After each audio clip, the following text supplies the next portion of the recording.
Home minister आएंगे और home minister चर्चा में हिस्सा लेंगे, जवाब देंगे। विपक्ष को वो जवाब सुनने के लिए तैयार रहना चाहिए। लेकिन अब थोड़ी देर पहले लोकसभा की कार्रवाई शुरू हुई थी, लेकिन फिर वही ऑपोजिशन अमित शाह के आने की मांग करता रहा और फिर उसके बाद थोड़ी बहुत देर हंगामे के बाद फिर एडजर्न करनी पड़ी लोकसभा, कल तक के लिए फिर टाल दी गई है। तो अब आज का दिन भी चला गया, अब कुल मिलाकर 3 दिन बचे हैं इस सत्र के अंदर। अब क्या आगे कोई बड़ी बात हो पाएगी, कोई बड़ा दिन आएगा, ये देखना होगा। एक बड़ी खबर झारखंड से आ रही है। जेपीएससी के पूर्व चेयरमैन को गिरफ्तार कर लिया गया है। सीआईडी ने एल ख्यांगते को गिरफ्तार कर लिया है। सीआईडी ने इनसे 4 बार पूछताछ की थी। धांधली के आरोपों के बाद एल ख्यांगते को गिरफ्तार कर लिया। ये जेपीएससी के पूर्व चेयरमैन हैं, तो इनकी गिरफ्तारी होना बड़ी बात है। और इनकी आज गिरफ्तारी हुई है जब स्टूडेंट्स विधानसभा की तरफ कूच कर रहे हैं, तो ये उनको भी एक संदेश देने के लिए है कि हमारी जांच जो है बड़ी मुस्तैदी से चल रही है और हम किसी को नहीं बख्शेंगे। हेमंत सोरेन सरकार ये छात्रों को संदेश देना चाहती है, लेकिन छात्र अब इससे आगे बढ़ चुके हैं। छात्र सीबीआई जांच की मांग कर रहे हैं और उनका कहना है इससे अब कम हमें मंजूर कुछ नहीं है, सीआईडी की जांच पर हमको भरोसा नहीं है। और इस बीच में ये खबर आना कि जेपीएससी के पूर्व चेयरमैन को गिरफ्तार कर लिया गया है। त्रिपाठी जी बताएंगे, कुछ छात्रों में भरोसा बढ़ाएगा? नहीं, छात्रों का भरोसा तो कतई नहीं बढ़ाएगा। और एक तरह से कहें कि सरकार का अहंकार और सरकार का अड़ियल रवैया वो ज्यादा बढ़ता हुआ दिख रहा है। मेरा यह मानना है कि करना तो उनको पड़ेगा।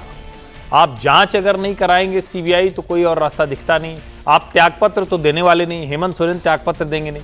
एक बीच का रास्ता वही था कि आप सीबीआई जांच की बात कर देते तो कम से कम ये छात्र वापस लौटते, जो सबसे जरूरी बात है। और उसके साथ आप कहते कि ठीक है, हम ये कोशिश करेंगे।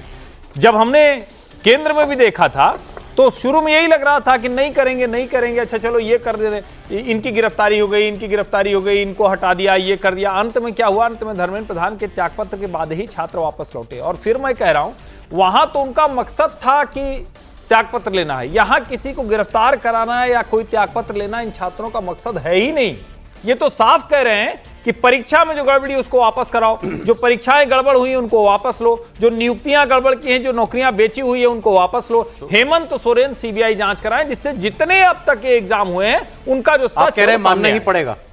मुझे तो लगता ही है कि मानना पड़ेगा। अच्छा, वैसे आप देखिए, मैं छात्रों की जो एग्जैक्ट मैसेज ही है कि भाई वो नहीं चाहते, ये बता रहे कि भाई देखो सीआईडी भी हमारा वही अच्छा काम कर रही है कि उसने गिरफ्तार कर लिया। सर, मैं इसको दूसरे तरीके से पढ़ रहा हूं। मैं इसको दूसरे तरीके से पढ़ रहा हूं। जेपीएससी का चेयरमैन, मान लीजिए दिल्ली में यूपीएससी का चेयरमैन फॉर एग्जांपल, तो यूपीएससी कितने एग्जाम कराती है? सारे आ गए ना रडार पे।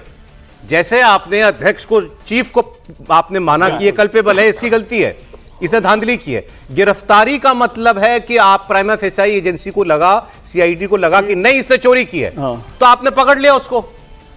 तो भाई जब चेयरमैन आपको लग रहा है चोर है, तो फिर तो सारे इम्तिहान जो हैं वो डाउटफुल हो गए। सिस्टम डाउटफुल हो गया, पूरा सिस्टम डाउटफुल हो गया। तो फिर क्या, फिर मांगे ना मानने में क्या है? मतलब मांगे क्यों नहीं मानी जा रही? पॉलिटिकल विजडम तो मैं समझता हूं कि हेमंत सोरेन साहब को, सीएम साहब को सीबीआई के लिए इस जांच सौंप देनी चाहिए।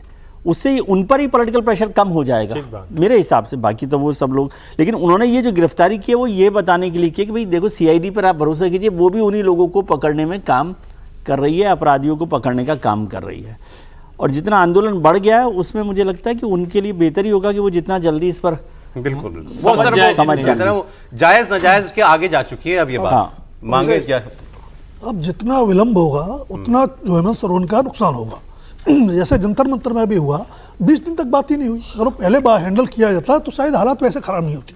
उसका भी सबक यही था कि हेमंत सोरेन इस आंदोलन को वहां तक न जाने दे और पहले बात कर लेती। आपने चलो 98% कह रहे हैं, 95% कह रहे हैं, वो मांगे आपने, अब क्यों मांगी? तभी क्यों नहीं मांग ली? हालांकि ये बड़ी घटना है, ये गिरफ्तारी होना बिल्कुल बड़ी घटना है, लेकिन सौरभ जी एक बड़ी बात यह है कि छात्र क्या मांग रहे हैं।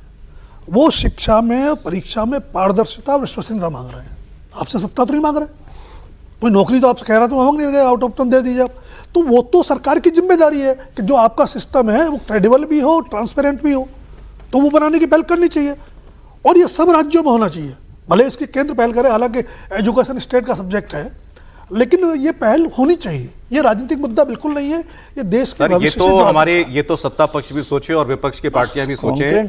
इतना बड़ा मौका छात्रों ने दिया था, मैं तो कह रहा हूं दिल्ली वालों को भी, जो आंदोलनकारी, पूरा उनको भी education क्रेडिट reform पर देता काम करना हूं। चाहिए। इतना बड़ा मौका उन्होंने देश की संसद को दिया कि आओ छात्रों के मुद्दे पे तुम लोग बैठ के बात करो।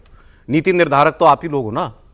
वो मुद्दा खो दिया, विपक्ष ने भी खोया, सरकार ने भी खोया।